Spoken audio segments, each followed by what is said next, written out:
right, it was, what, 10 years ago this week that Lehman Brothers fell? 10 years after that financial crisis, look where we've come. Both presidents, that is Barack Obama back then and Donald Trump since, arguing that they're a big reason why we're back to where we are. So who can take a bow for what's going on? To Reagan economic advisor Art Laffer, we have Obama economic advisor Austin Goolsbee. Gentlemen, welcome to both of you. Thank you. Hi, Austin. Do you think... Hey, Art, how you doing? All right. We got the pleasantries out of the way here. All right. They're such nice guys. All right. Austin, I'll begin with you on this notion that I always think that both presidents can take a bow. I mean, we came through the depth of something under President Obama when he came into office. He righted a lot of things. People will talk about the Federal Reserve and what it did and didn't do and all. But it happened under his watch. We'd certainly blame him if it had gone the other way under his watch. The same with Donald Trump. So is it fair to say that both presidents should take a bow for what's going on now?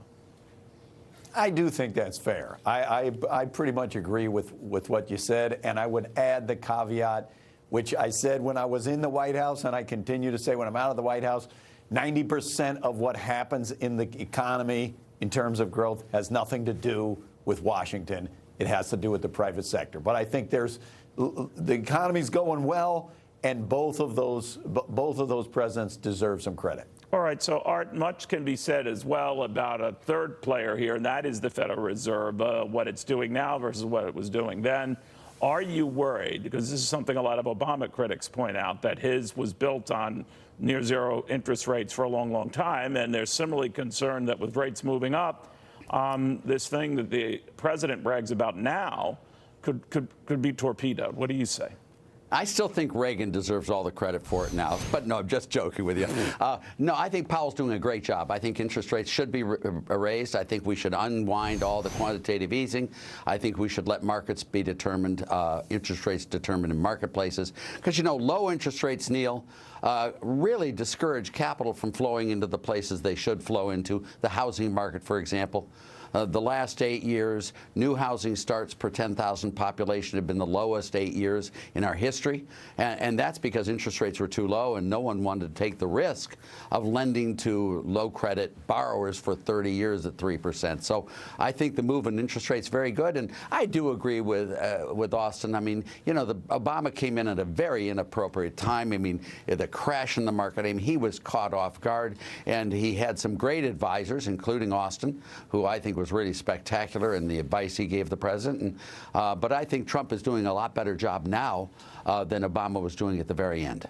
And I think the economy is showing signs of really responding to President Trump's policies. I think Trump has really done a great job in his first term so far. You know, Austin, the question then going forward is what would keep this going? And a lot of people seem to think a steady rise in interest rates, which has been happening here. We've had, what, 6 rate hikes in this cycle, that if it continues at a slow and measured pace, it won't be too damaging. But, of course, that also means our debt will carry a higher price tag, and that itself could be a problem. What do you think? Yeah, look, I think there's some element of that as the interest rates go up and as we cut taxes and blow up the deficit as the numbers are coming in and saying we're doing now. There are some concerns on that side. I think the bigger problem, maybe it's a political problem for the president, is that we've never had a president that was this unpopular when the economy was going as solidly as this.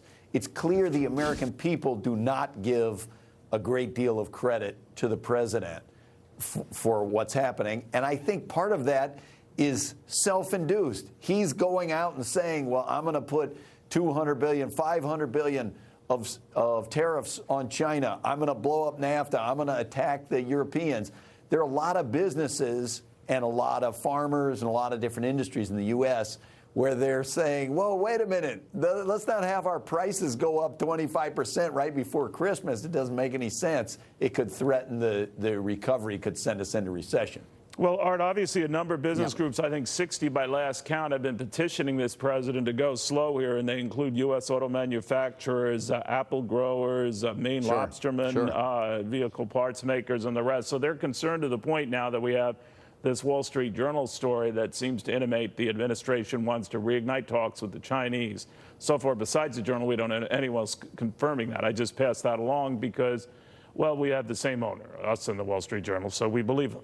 Now, but my only view on that is if they're concerned, they're echoing something that I'm sure is a concern for Republicans, right? That they're going to grab defeat from what should be the jaws of victory on a subject that traditionally helps the party in power, a good economy. What do you think? Well, I think Austin's completely correct. Free trade is the right answer. Getting rid of non-tariff barriers, free trade, currency manipulation, all of that needs to be eliminated. The question is, how do you do it? And I think Trump is clearly a free trader in my mind. I think he's ran an international business. Really? He knows. Because if this is free trade, I mean, he's not doing it at all. I'm telling you from personal conversations with him as well as public, I think he wants to go to zero tariffs. He doesn't know how to get their attention. It's a hell of a way to go about it, don't you think? Well, would you tell me a better way? I mean, what do you do in Japan with their non-tariff barriers? Not to do that, not to fight tariff for tariff. What does that prove? Well, nobody, but if you bring them to the table, I think we're bringing Mexico to the table right now. I think Canada's going to come in. I think Juncker, when he came over here, is going to move towards more better, cleaner tariffs. I mean, it might be just China's coming now wanting to negotiate. Into making a deal. Now, Austin, but that's what he does. All right, that's what he does. I understand. And I don't understand that strategy either, Neil. I mean, I'm a chicken. When anyone confronts me with conflict, I hide under the bed, I cry, and I cuddle in the fetal position. Yeah, but you don't Trump sell yourself as a free trader when you do that, right? I know what his goals are, and I'll always hear the never Trumpers say, there you go again. But my point here isn't to take sides. I just think that approach is going to backfire. It could be backfire in a big way. I don't think it is going to backfire. Right, well, I hope really you're don't. right. You're far smarter than I. I hope I'm right too, boy. But Austin, I really let do. me ask I you would this. hate to see. If this accelerates and the Chinese don't budge, and I think the last time you and I were chatting, you had freely spoken about how the Chinese can break things and fix things, and that Barack Obama was trying to deal with them, George Bush, Bill Clinton, George Bush Sr., on and on, to little avail. So if this approach were to work, and it is a controversial means to get the others to do your bidding and to change their policies, everything would be great. But I had doubts about that, and just me, I had doubts. Do you?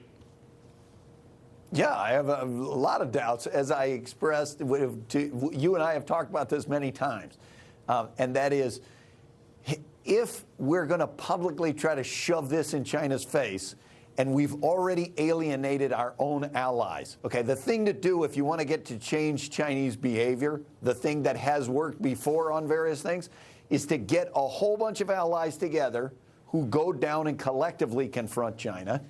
And what we've done is try to declare trade wars against Japan, against Europe, against the North American countries, and then go to China and say, we want you to change your behavior. And what China is literally doing now is going to the WTO, and they're going to file a grievance against the United States, and there's a decent chance that they get our own allies to side with China against the United States. And if that happens, it's going to be breathtaking, and it might even lead the administration to say they want to pull the U.S. out of the WTO, in which case we're definitely going to go into recession. Well, I don't see that either, but who knows? It's still early, and maybe it's all part of this threatening game of chicken going on here. But, gentlemen, I want to thank you both very, very much. Thank you, Neil. We're going to get a read on that, and by the way...